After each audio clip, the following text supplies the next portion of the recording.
अध्याय 8 मानव जन्म का महत्व। श्री साईं बाबा की भिक्षावृत्ति। बायजा बाई की सेवा शुष्ता। श्री साईं बाबा का शयन कक्ष। कुशाल चंद्र पर प्रेम। जैसा कि गत अध्याय में कहा गया है, अब श्री हेमादपंत मानव जीवन की महत्ता को विस्तृत रूप से समझाते हैं। श्री साईं बाबा किस प्रकार भिक्षा उपार्जन करते थे, बाईजाबाई उनकी किस प्रकार सेवा शुश्रूषा करती थीं, वे मस्जिद में तात्या कोटे और महालसा पति के साथ किस प्रकार शयन करते थे तथा कुशालचंद पर उनका कैसा स्नेह था, इसका आगे वर्णन किया जाएगा।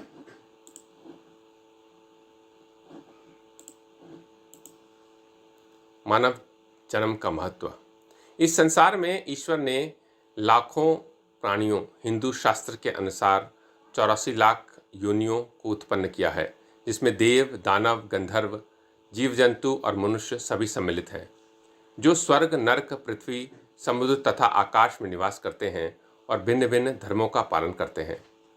इन प्राणियों में जिनका पुण्य प्रबल है, वे स्वर्ग में निवास करते हैं और अपने सत्कृत्यों का फल भोगते हैं। पुण्य का क्षीण होते ही वे फिर निम्न स्तर में आ जाते हैं और वे प्राणी जिन्होंने पाप या दुष्कर्म किए हैं, नरक को जाते हैं और अपने कुकर्मों का फल भोगते हैं। जब उनके पाप और पुण्यों का समन्वय हो जाता है, जब पाप और पुण्य दोनों नष्ट हो जाते हैं, तब वे मुक्त हो जाते हैं। अपने कर्म तथा प्रारब्ध के अनुसार ही आत्माएं जन्म लेती हैं तथा काया प्रवेश करती हैं। मनुष्य शरीर अनमोल। यह सत्य है कि समस्त प्राणियों में 4 बातें एक समान है: आहार, निद्रा, भय और मैथुन। मानव प्राणी को ज्ञान एक विशेष देन है, जिसकी सहायता से वह ईश्वर दर्शन कर सकता है, जो अन्य किसी योनि में संभव नहीं। यही कारण है कि देवता भी मानव योनि से ईर्ष्या करते हैं तथा पृथ्वी पर मानव जन्म धारण करने हेतु सदैव लालायित रहते हैं, जिससे उन्हें अंत में मुक्ति प्राप्त हो। किसी किसी का ऐसा भी मत है कि मानव शरीर अति दोषयुक्त है। यह कृमि, मज्जा, कफ से परिपूर्ण, क्षणभंगुर, रोगग्रस्त तथा नश्वर है। इसमें कोई संदेह नहीं कि यह कथन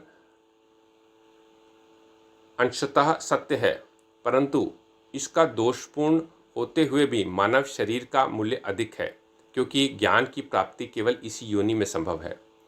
मानव शरीर प्राप्त होने पर ही तो ज्ञात होता है कि यह शरीर नश्वर और विश्व परिवर्तनशील है, और इस प्रकार धारणा कर इंद्रिय जन्य विषयों को तिलांजलि देकर तथा सत असत का विवेक कर ईश्वर साक्षात्कार किया जा सकता है।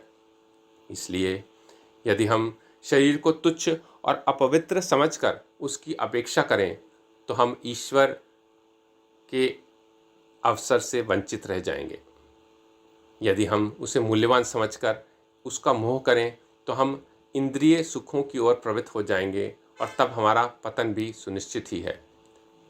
इसलिए उचित मार्ग जिसका अवलंबन करना चाहिए यह है कि ना तो देह की उपेक्षा करो और ना ही इसमें आसक्ति रखो। केवल इतना ही ध्यान रहे कि किसी घुड़सवार का अपनी यात्रा में अपने घोड़े पर तब तक ही मोह रहता है जब तक वह अपने निर्दिष्ट स्थान पर पहुंचकर लौट ना आए।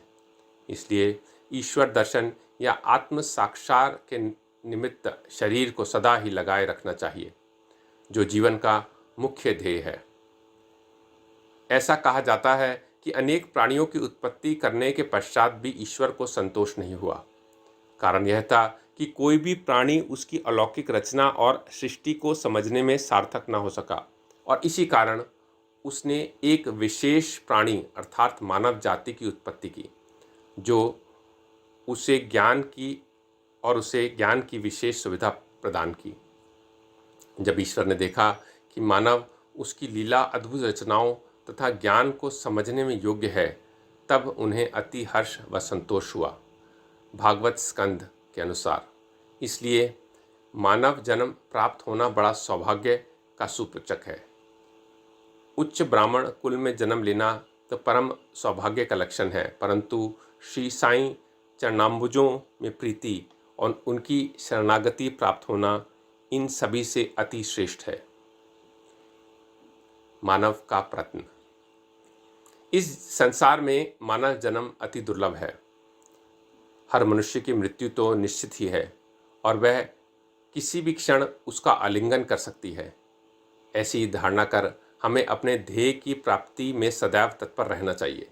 जिस प्रकार खोए हुए राजकुमार की खोज में राजा प्रत्येक संभव उपाय प्रयोग में लाता है, इसी प्रकार किंचित मात्र भी विलंब ना कर हमें अपने अभिष्ट की सिद्धि के हेतु शीघ्रता करनी ही सर्वथा उचित है।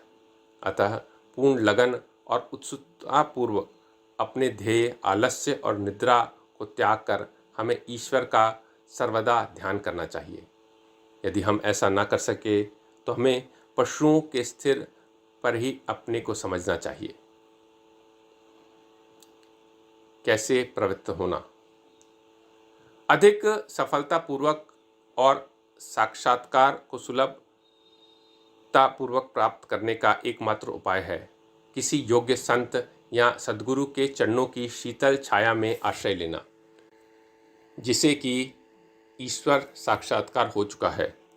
जो लाभ धार्मिक व्याख्यानों के श्रवण करने और धार्मिक ग्रंथों के अध्ययन करने से प्राप्त नहीं हो सकता, वह इस उच्च आत्मज्ञानियों की संगति में सहज ही प्राप्त हो जाता है। जो प्रकाश हमें सूर्य से प्राप्त होता है, वैसा विश्व के समस्त तारे भी मिल जाएं तो भी नहीं दे सकते। इसी प्रकार जिस आध्यात्मिक ज्ञान की उपलब्धि हमें सद्गुरु की कृपा से हो सकती है, वह ग्रंथों और उपदेशों से किसी प्रकार संभव नहीं है। उनकी प्रत्येक गतिविधि, मृदु भाषण, भू उपदेश, क्षमाशीलता, स्थिरता, वैराग्य, दान और परोपकारिता, मानव शरीर का नियंत्रण, अहंकार शून्यता आदि गुण जिस प्रकार भी वे इस पवित्र मंगल विभूति द्वारा व्यवहार में आते हैं, सत्संग द्वारा भक्त लोगों को इसके समक्ष दर्शन होते हैं।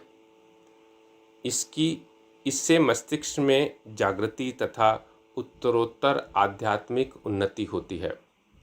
श्री साईं बाबा इस प्रकार के एक संत या सद्गुरु थे।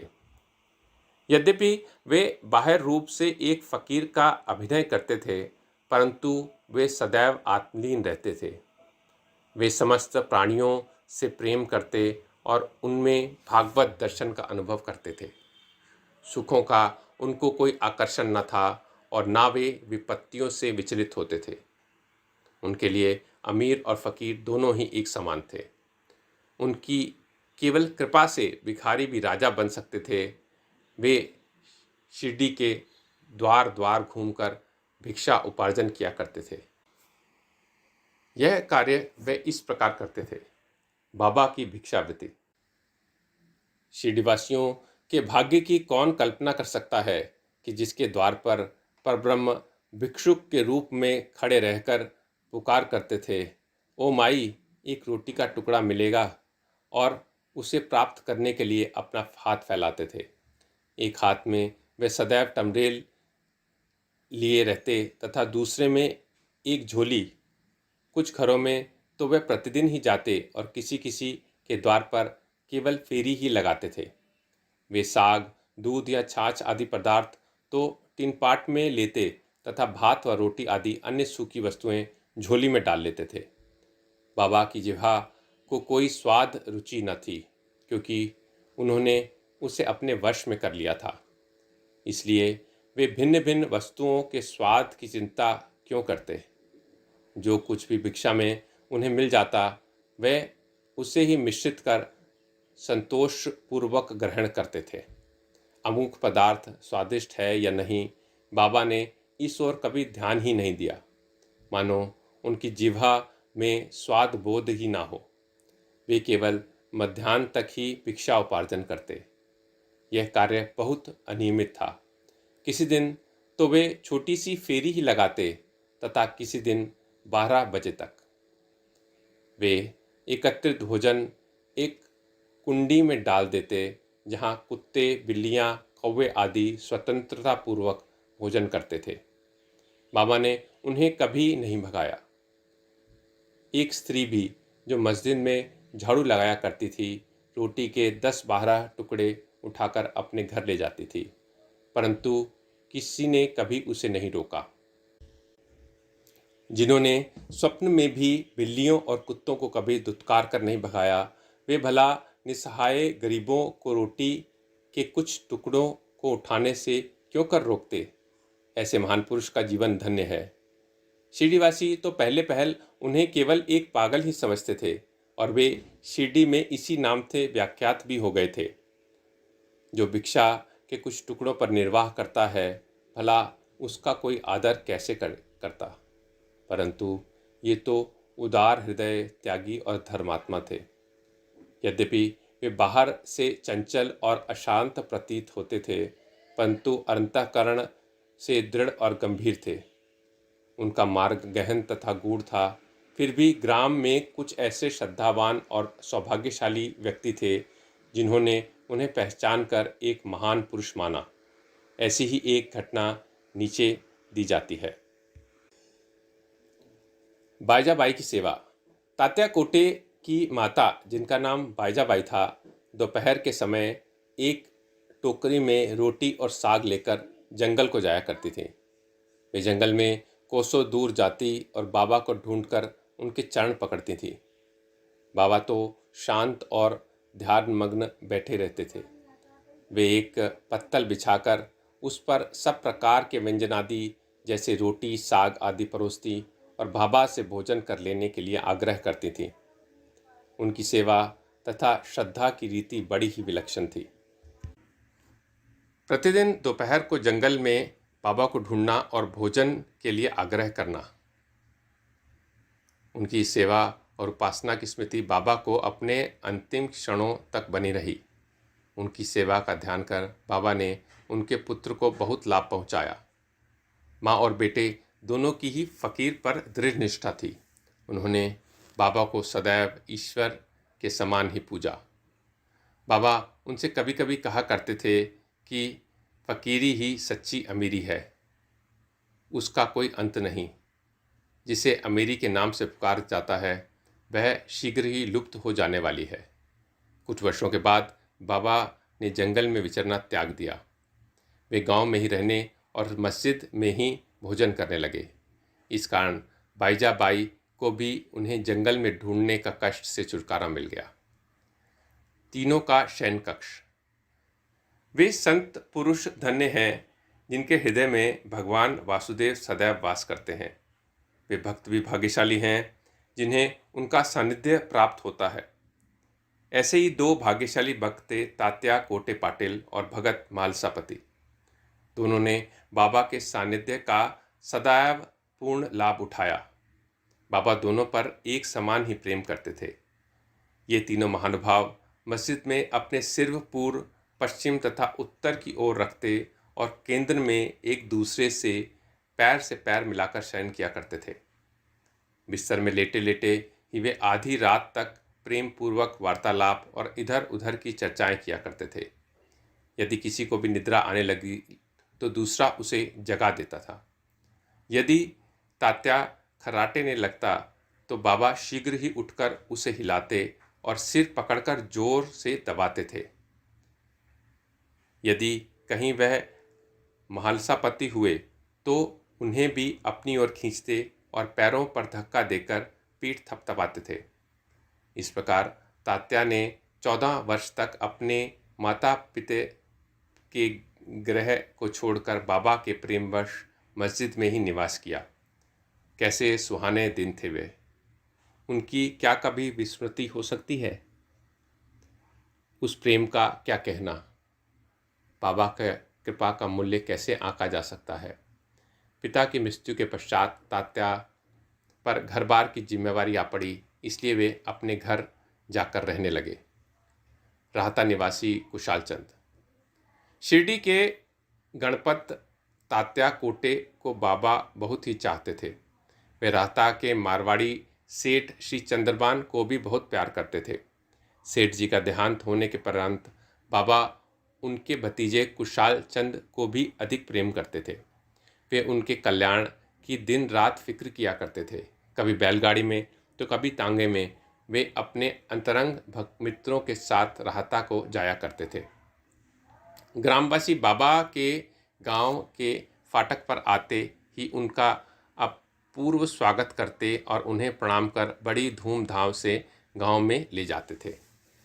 कुशाल चंद्र बाबा को अपने घर ले जाते और कोमल आसन पर बैठाकर उत्तम स्वादु भोजन कराते और आनंद तथा प्रसन्नचित्त से कुछ देर तक वार्तालाप किया करते थे। फिर बाबा सबको आनंदित कर और आशीर्वाद देकर शिरडी वापस लौट आते थे। एक और राहता दक्षिण में तथा दूसरी ओर नीमगांव उत्तर में था। इन दोनों ग्रामों के मध्य शिरडी स्थित था। बाबा अपने जीवन काल में कभी भी इन सीमाओं के पार नहीं गए। उन्होंने कभी रेलगाड़ी नहीं देखी और ना कभी उसमें प्रवास ही किया, परंतु फिर भी उन्हें सब गाड़ियों के आवागमन का समय ठीक ठीक ज्ञात रहता था। जो भक्तगण बाबा से लौटने की अनुमति मांगते और आदेशानुकूल चलते वे कुशल पूर्वक घर पहुंच जाते थे, परंतु इसके विपरीत जो अवज्ञा करते उन्हें दुर्भाग्यों व दुर्घटनाओं का सामना करना पड़ता था। इस विषय से संबंधित घटनाओं और अन्य विषयों का अगले अध्याय में विस्तार पूर्वक वर्णन किया जाएगा। विशेष इस अध्याय में नीचे दी हुई टिप्पणी बाबा के कुशाल चंद्र पर प्रेम के संबंध में है। किस प्रकार उन्होंने काका साहिब दीक्षित को राहता जाकर कुशाल चंद्र को लाने को कहा और उसी दोपहर को कुशाल चंद्र के स्वप्न में शिरडी आने को कहा, इसका उल्लेख यहाँ नहीं किया गया है, क्योंकि इसका वर्णन इस सच्चरित्र के 30वें अध्याय में किया जाएगा। श्री सद्गुरु साईनाथार्पणमस्तु। शुभम भवतु।